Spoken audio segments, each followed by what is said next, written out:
The sky above the shattered moon was filled with smoke and broken stars. Metal pieces of warships floated in the air, slowly turning like silent ghosts. The ground was cracked and dry, covered in black dust. It was quiet now, but just hours ago, this place was a battlefield between humans and the alien warriors called the Thaleen. Rian walked carefully across the ruined ground. He was not a soldier. He was a human engineer, sent to check broken machines and collect useful tech. He had short brown hair, tired eyes, and tools hanging from his belt.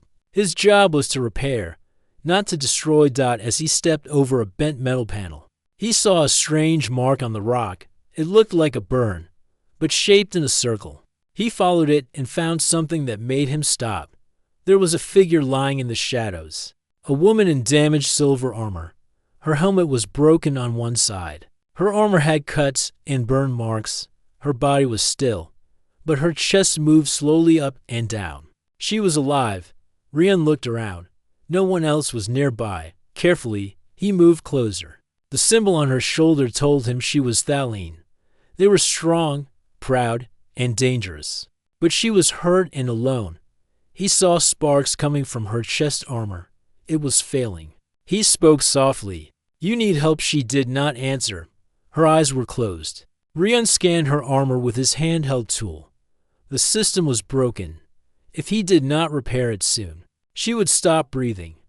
The Thaleen armor helped them stay alive outside their planet. It was more than just metal. Rian made a quick decision.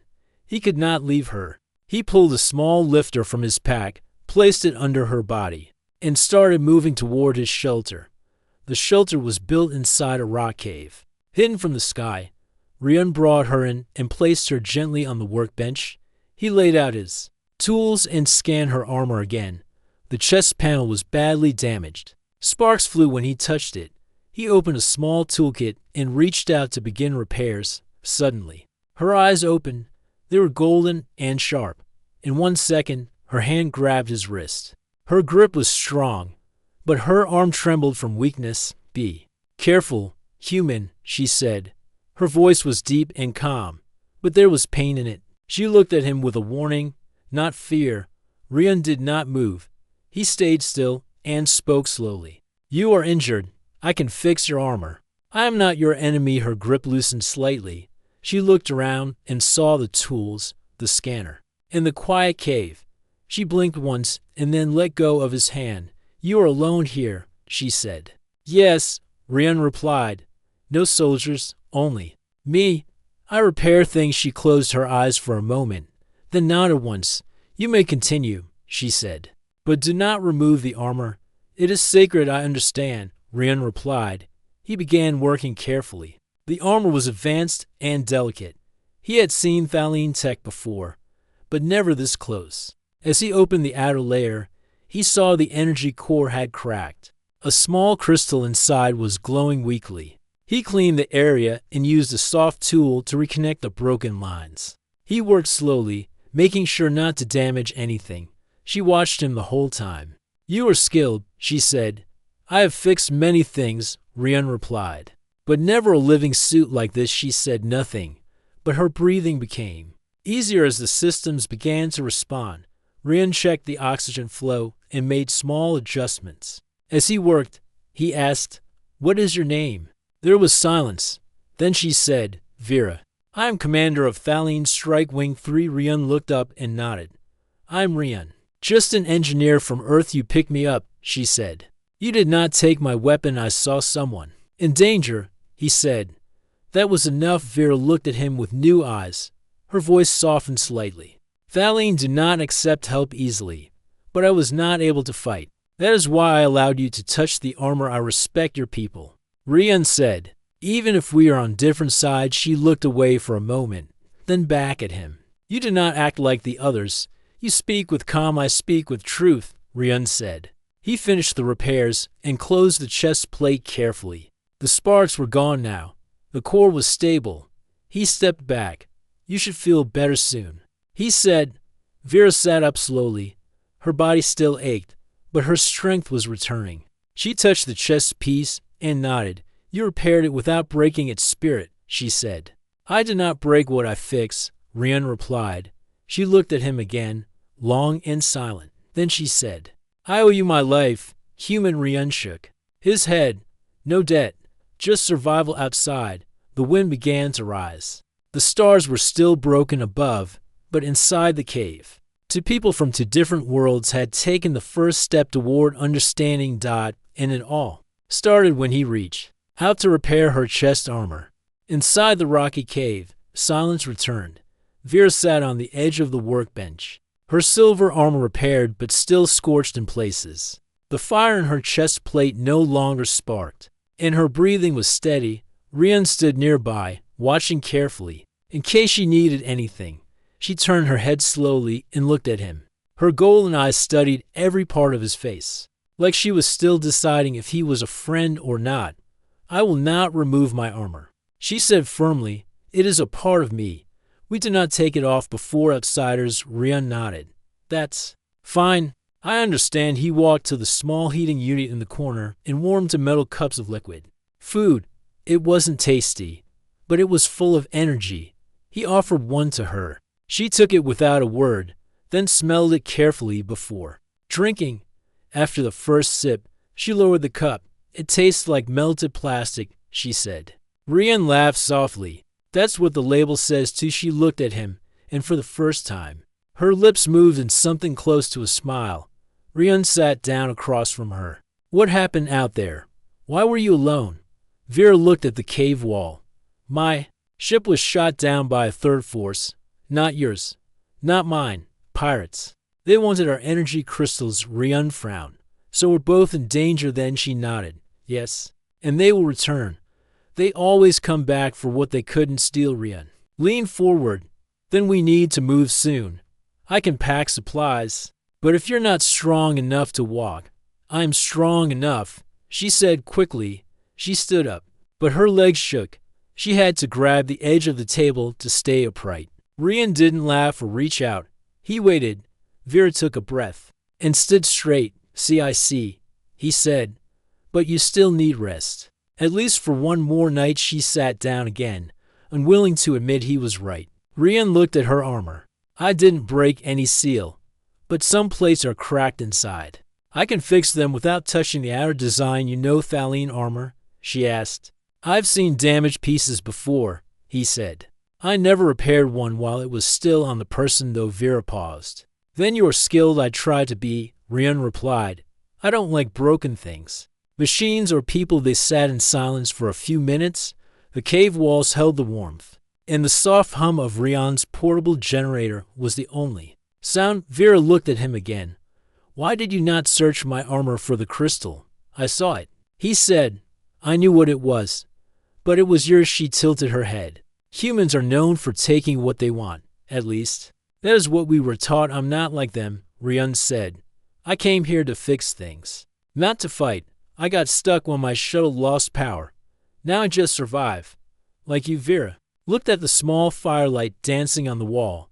You are strange, Ryan. You act with respect. You do not ask for reward. You are human, but not foolish. Ryan smiled. Thanks. I guess. She looked at her chest plate again. You fixed the symbol. That mark on my armor holds my family honor. Without it, I would be nothing among my people. I saw it was special, he said.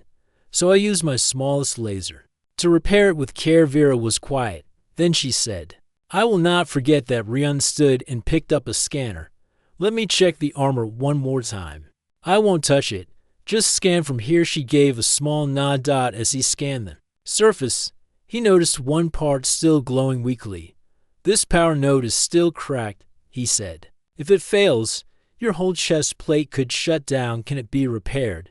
She asked. Double quotes. Yes. But I'll need to build a new connector, Ryan said. It might take a few hours. Then do it. She said. You have my trust now. He looked at her with surprise. That was fast. It was earned, she said. Honor is not given for free, but once given, it must not be broken. Ryan smiled and began working at his tool table. Sparks flew as he cut and shaped a new connector. He worked fast but with focus. Vera watched him closely. She was used to strength. Her people believed in warriors, not builders.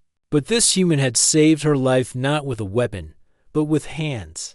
That repaired what others would have destroyed. After some time, Rian came back with the new part. I'll slide this under the side plate. You won't feel it. She nodded once. Rian moved carefully, inserting the piece without touching the armor's surface more than needed. It's done, he said. Power level is rising. You should be safe now, even if the temperature drops. She tested her movement. The chest plate hummed softly with stable energy. She looked at him again. You are now part of this armor's story, she said. You carry its honor with you. I'll try not to drop it. Rian said. She stood, steadier now. If the enemy returns, we fight together. I'd prefer to run, Rian said. She gave him another half smile. Then you run while I fight outside. The wind had changed. It carried the sound of distant engines, faint but rising. They both heard it. Danger was coming back. But now, they were not strangers. They were allies, and they were ready. The air grew tense inside the cave. The soft sound of engines in the distance became clearer with each second. Rian turned off the heating unit, the glow faded, and the cave became dark. Vera stood still, her armor humming quietly. Her eyes narrowed. As she listened, "They are not yours," she said. Rian nodded. "They're not yours either. So they must be the pirates." Vera moved toward the entrance and peeked out. High in the sky, black shapes moved fast. 3 small drones flew in formation. Their bodies were round and sharp, built for hunting. Red lights blinked under their wings. "They're scanning," Rian whispered.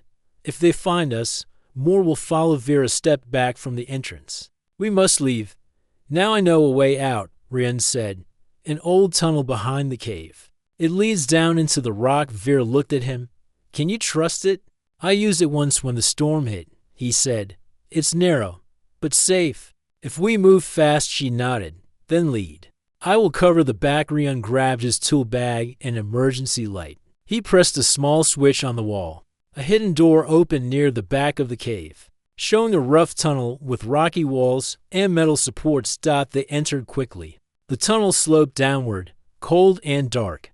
Rian held the light while Vera followed close behind. She walked without sound, her armor no longer broken. Suddenly, a loud noise echoed above. A drone had landed near the cave. "They found the shelter," Rian said. "We need to move faster." They hurried down the tunnel, their steps echoing. The tunnel split. Ahead, Rian paused.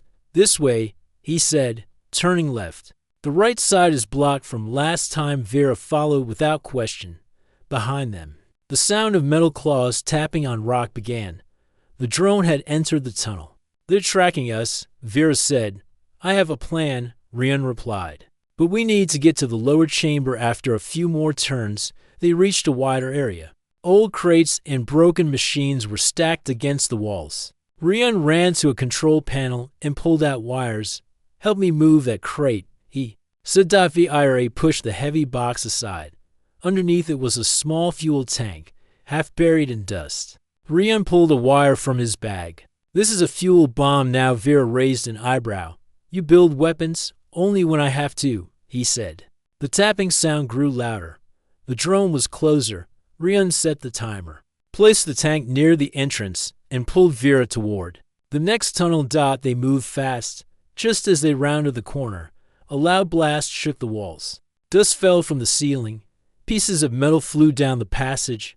Vera looked back. "You destroyed it," Rian nodded. "One down. But there are more." They kept moving. The tunnels became narrower. Soon they had to crouch. Rian's light flickered, but it stayed on. "How far until the exit?" Vera asked. 15 minutes. "If we don't stop," he said. The path turned again, and suddenly they heard more buzzing sounds. Another drone had entered from the other side. "We're trapped," Rian said. Vera stepped forward. "Let me fight it." "No," Rian said. "Let me try something first." He pulled out a small box from his bag. It was an old signal scrambler, broken last time he tried it. He opened it, fixed 2 wires, and turned it on. The box buzzed and clicked. For a moment, nothing happened. Then the drone ahead froze. Its red lights blinked rapidly. "It's confused," Rian whispered. "We have 10 seconds." "Go." They rushed past the frozen drone. It twitched but didn't follow. "That was clever," Vera said. I fix things, Rian replied. Even broken luck, they finally reached the end of the tunnel.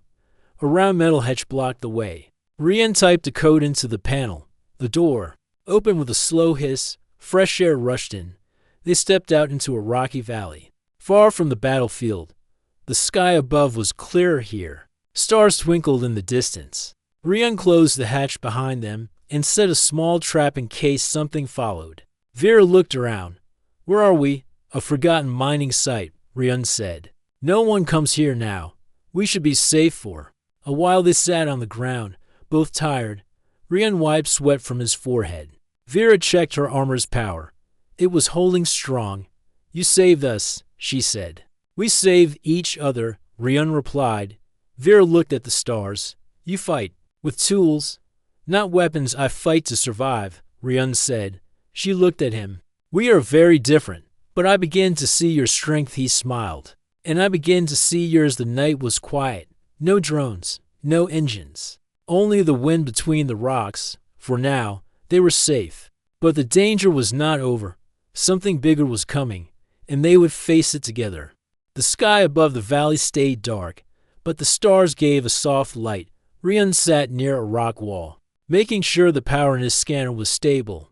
He checked the signal every few minutes. No drones, no movement. Still safe. Vera sat across from him. Her armor was strong now, thanks to his repairs, but her body still needed rest. She did not show weakness. Her eyes stayed sharp, always watching the shadows. Rian opened a small energy pack and handed it to her.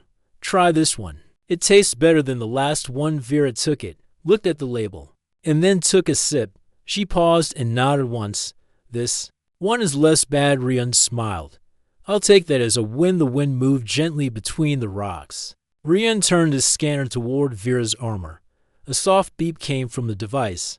He looked closer. There's still something inside your armor. It's not part of the power core. It's small and hidden near the shoulder plate. Vera stood up quickly. Her body became still, like a statue.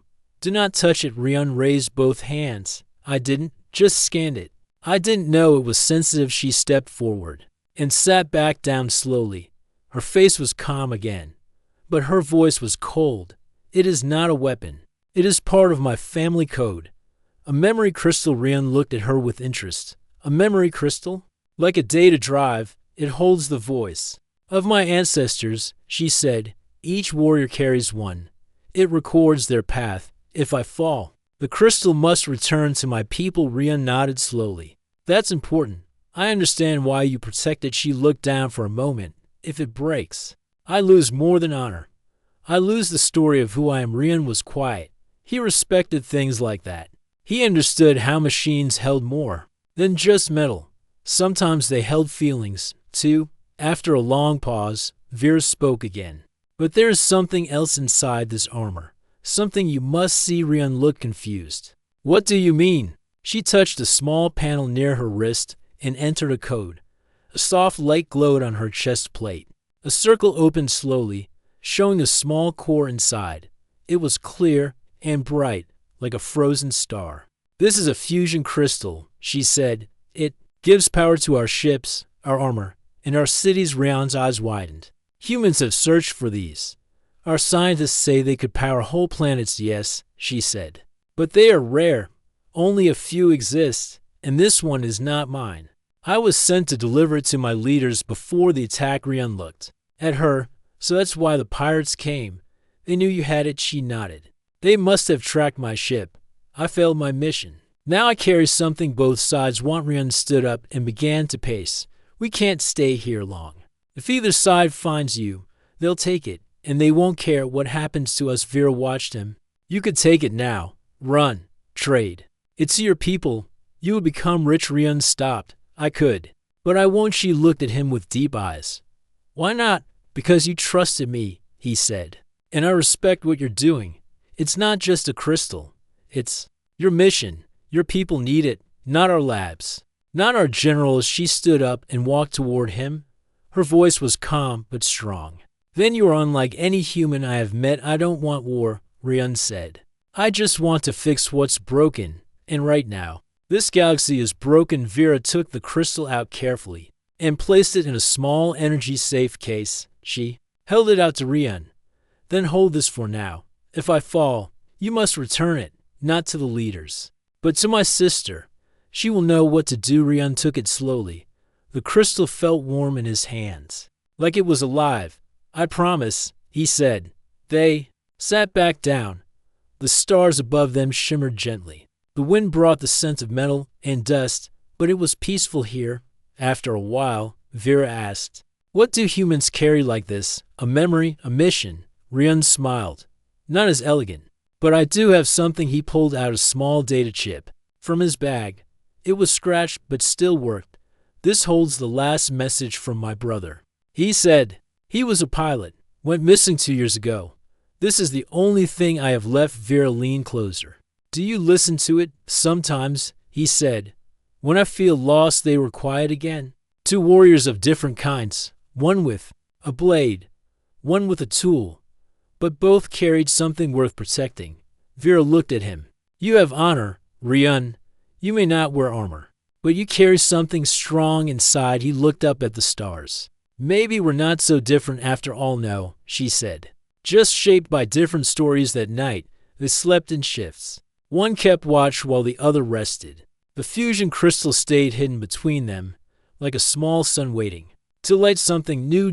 In the silence of the valley, trust had taken root. And soon, that trust would be tested.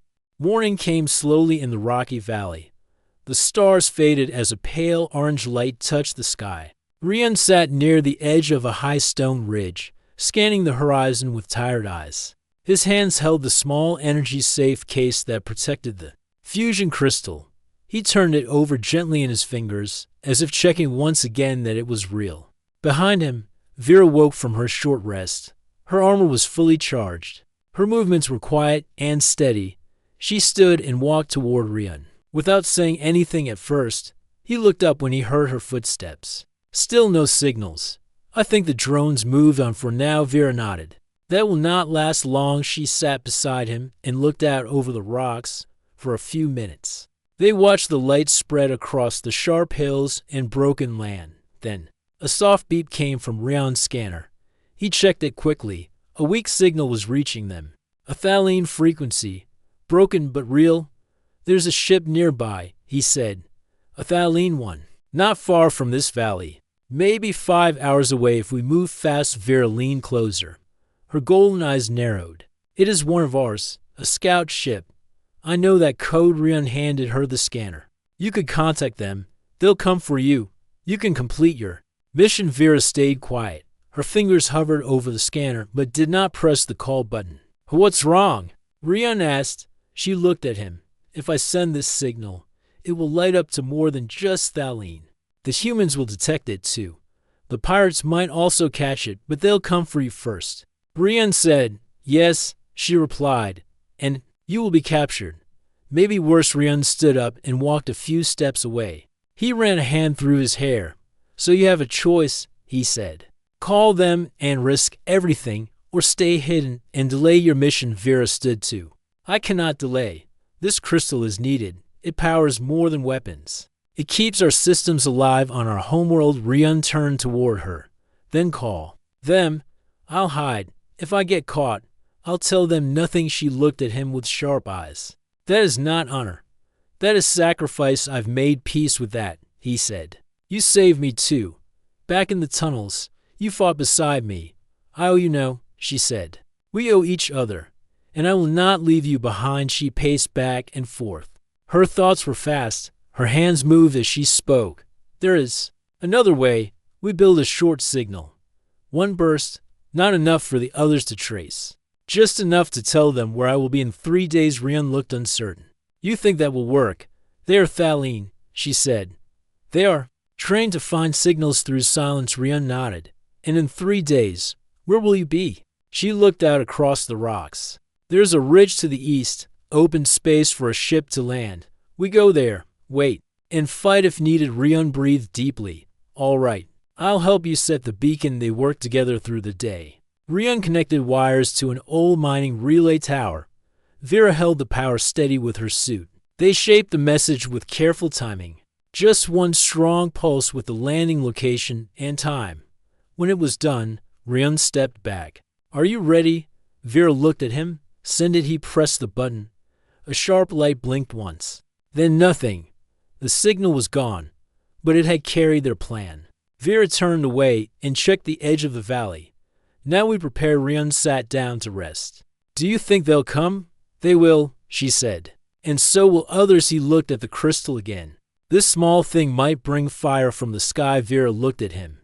"Then let us be ready for the fire." That night, they worked without sleep. They built small defenses around the ridge. Rian used spare parts to make traps and alarms. Vera sharpened a broken metal rod into a blade. She trained with it while Rian worked on wiring. Between them, there was no fear, only purpose. As the second night fell, Rian sat by the fire and looked at her. "You had a sister," he said. "You told me she would know what to do." "Yes," Vera said. "She is younger, but stronger than I was at her age. A leader in her own way." "What would she say if she saw you now?" he asked. "She would laugh," Vera replied. "And ask why I trusted a human." Rian chuckled. "And what would you tell her?" "That this human kept his word," Vera said, even when he could have run. Rian looked at the stars above. "I don't know what happens next, but I'm glad I met you." Vera stood beside him. "We were enemies once, but war brings strange allies and strange friendships," he added. She looked at him. "Yes." That to the fire burned low. The traps were ready. The message had been sent. Now, all they could do was wait. The choice had been made, and soon someone would answer. The third day came with clouds and wind. Rian stood on the high ridge, looking into the sky. The place they had chosen for landing was quiet. The traps were hidden. The alarms were set. Everything was ready. Below the ridge, Vera checked her armor one last time. She moved with calm focus. Her eyes were sharp. Her repaired chest plate glowed faintly with energy. She touched it once with her hand and then looked up at Rian. "They will come today," she said. Rian nodded. "I believe you." He checked his tools again. His small launcher was ready. The wire traps were armed. He had turned broken machines into defense weapons. Nothing looked strong, but every piece had a purpose. Vera walked to him and stood beside him. "Do not fight unless you must. You are not a soldier, I know," Rian said. "But I will not run." The wind picked up. The sky darkened. Then they heard it. A sharp whine in the air. Faint at first, then louder.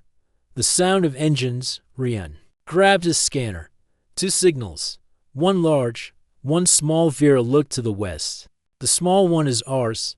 The large is not." A ship came into view. It was dark and wide, shaped like a blade. Pirate colors on the side. It circled above the ridge slowly, searching. "They're scanning," Rian said. "Looking for the crystal." "Let them come," Vera said. "We are ready." The pirate ship landed far from the traps. Dust blew in all directions. The ground shook.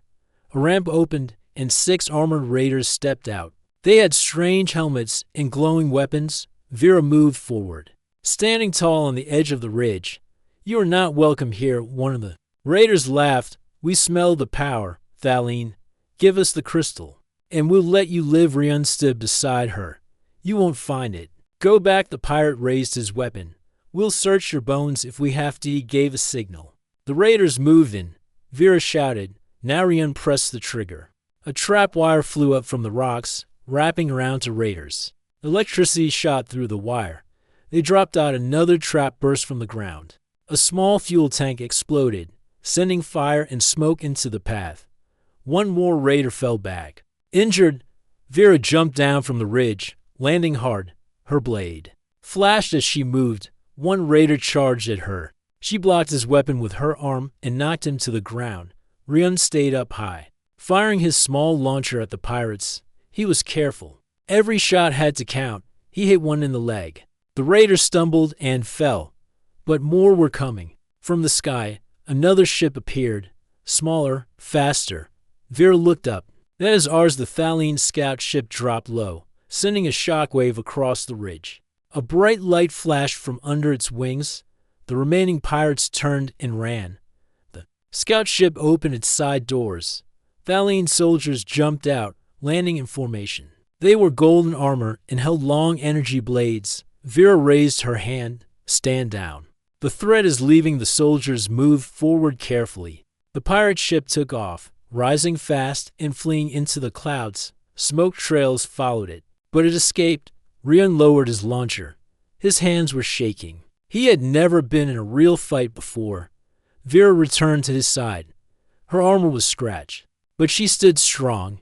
You did well, she said. He gave a tired smile. I didn't break anything important. The Thaleen leader approached. His voice was firm. Commander Vera, we received your signal. Is the crystal safe? Vera nodded. It is here. With him, she pointed to Rion. The leader looked surprised. A human? Vera stepped forward. He repaired my armor, protected my life, and guarded the crystal with honor. He is not our enemy. The leader was silent for a moment. Then he said, if you say so, we will accept it. Vera opened the energy safe case and handed the crystal to her people. They handled it with care and respect. The leader gave a short nod. Our mission is complete. We will leave now. Rion looked at Vera. This is it. Then she looked at him. Yes. You will be safe now. The leader spoke again. There's room on our ship for one more. If you wish, you may come with us. As a guest of honor, Rion thought for a moment. He looked at the sky, the broken ridge, the dust still hanging in the air. I think I've had enough adventure, he said. But thank you. Vera stepped closer. You saved more than me. You helped my people. And you showed me that trust can grow in strange places. Rion smiled. And you showed me that not all warriors carry war in their hearts. They stood quietly, both knowing this moment was rare. Vera placed her hand on her chest. We will meet again, Rion. I promise. He gave a small salute. I'll be here, probably fixing something. She turned and walked to the ship. The doors closed behind her. The engines lifted the ship into the air. It rose quickly, becoming smaller and smaller, until it disappeared into the sky. Rion stood alone on the ridge, the wind blowing across his face. He had helped fix armor. He had protected a life. And now, he had changed the story between two worlds. Weeks passed since the day the Thaleen ship left the rocky ridge. The wind still blew across the dry ground, and the old camp sat quiet. Rion had repaired most of the damage. The traps were taken down. The broken machines were either fixed or turned into parts for new tools. Rion now worked in a small shelter near the ridge. He had built it from old ship pieces and leftover supplies. The roof was strong, the inside dry and warm. Solar panels gave power. A small scanner stayed on the table, blinking with a soft blue light. He spent his days working on machines, drawing ideas in his notebook and watching the sky. Sometimes he fixed equipment for passing traders. Other times, he just sat in silence. But he never forgot her. Vera's voice sometimes echoed in his mind, strong and calm. Her words stayed with him. One morning, while checking the scanner, a new signal came in. It was short but clear, a simple wave, not from Earth, not from traders. It was from deep space. Rion pressed a few buttons, trying to track the origin. The signal repeated, this time with a pattern. The same pattern Vera had once used to unlock her armor. He smiled. That's her. The signal included coordinates. A planet far from here. Peaceful. Green. No signs of war or danger. And a message. If you are ready. Kamurian sat back. He stared at the screen for a long time.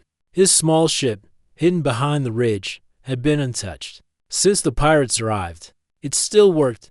He had repaired it slowly over the weeks. All it needed now was a pilot. He walked outside and looked at the stars. The sky was still, quiet. Later that night, Rion packed a small bag. Tools, notebook, water. No weapons. He walked to his ship and opened the hatch. Dust fell from the door. The lights blinked to life. He sat in the pilot's chair. The seat was cold. The engine buzzed low. Systems were green. He started the launch. The ship lifted off, leaving the ridge behind. Below, the shelter grew smaller and smaller. He looked down once, then turned his eyes forward. The journey was long. The stars passed in silence. Rion used old maps and the signal path to guide him. He reached the edge of Thaline space after many days. A small station appeared. Near the planet, it was silver and smooth. Lights blinked in soft patterns. The ship slowed as it came close. A voice came through the speaker. "State your name and purpose," Rian answered. "I'm Rian." "I was invited." The voice paused, then said, "You are cleared to land." His ship moved forward, pulled by docking. Arms. The station doors opened, and his ship entered quietly. When the hatch opened, a group of Thalines stood waiting.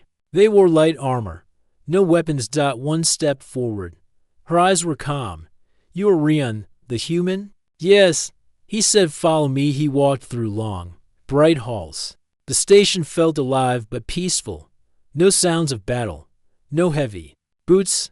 Just soft light and quiet steps. At the end of the hall, a door opened. Inside was a small room with a wide window. The stars shone through. And beside the window stood Vera. She turned slowly. Her face softened when she saw him. "You came," she said. "You sent a message." He answered. She stepped closer. "I was not sure you would follow it." "I wasn't either," he said. "But I wanted to see if the story had more pages." Vera smiled. "It does." They sat near the window.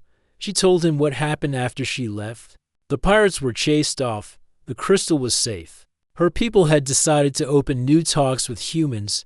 "They don't trust easily," she said.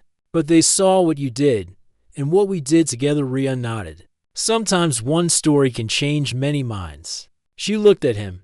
"Would you stay for a while?